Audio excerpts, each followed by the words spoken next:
Que signifie être le sel de la terre et la lumière du monde? Jésus, dans son sermon sur la montagne, a adressé des mots extraordinaires à ses disciples. Vous êtes le sel de la terre.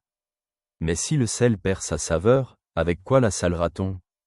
Il ne sert plus à rien, sinon à être jeté dehors et foulé aux pieds par les gens. Vous êtes la lumière du monde.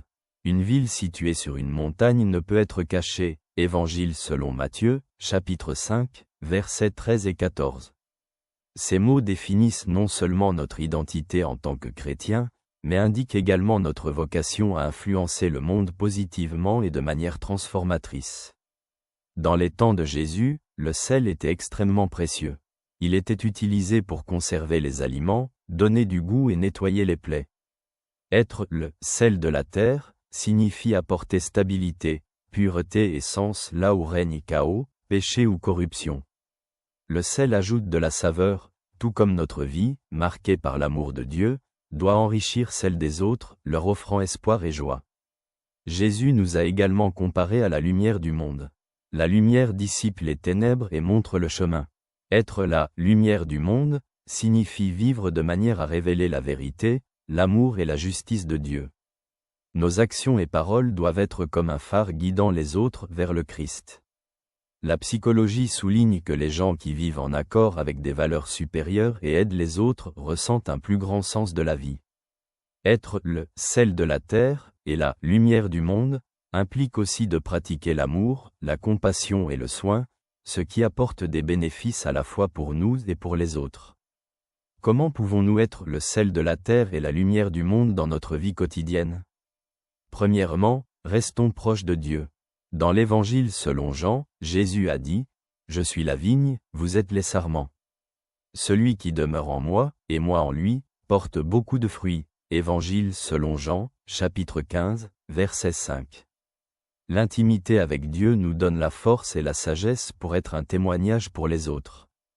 Deuxièmement, pratiquons l'amour envers notre prochain. Jésus a enseigné, « Je vous donne un commandement nouveau. Aimez-vous les uns les autres.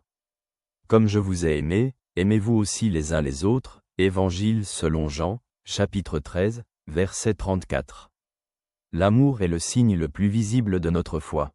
Troisièmement, agissons pour la justice et le bien. Dans l'Épître aux Galates, Paul encourage. Ne nous lassons pas de faire le bien, car au temps convenable, nous moissonnerons, si nous ne nous relâchons pas. Galates, chapitre 6, verset 9. Chacune de nos actions, même la plus petite, a de l'importance aux yeux de Dieu. Quatrièmement, donnons l'exemple dans les situations quotidiennes.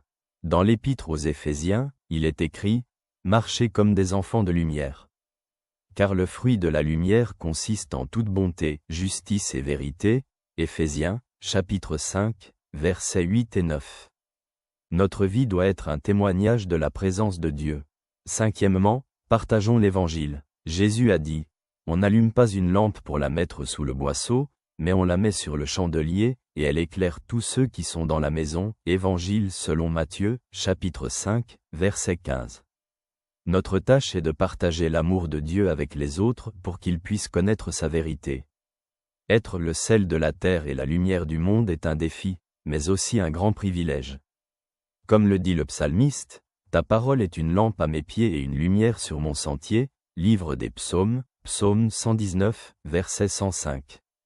Si nous vivons selon la parole de Dieu, nous pouvons apporter la lumière et l'espoir là où règnent les ténèbres, apportant gloire à Dieu et bien aux autres.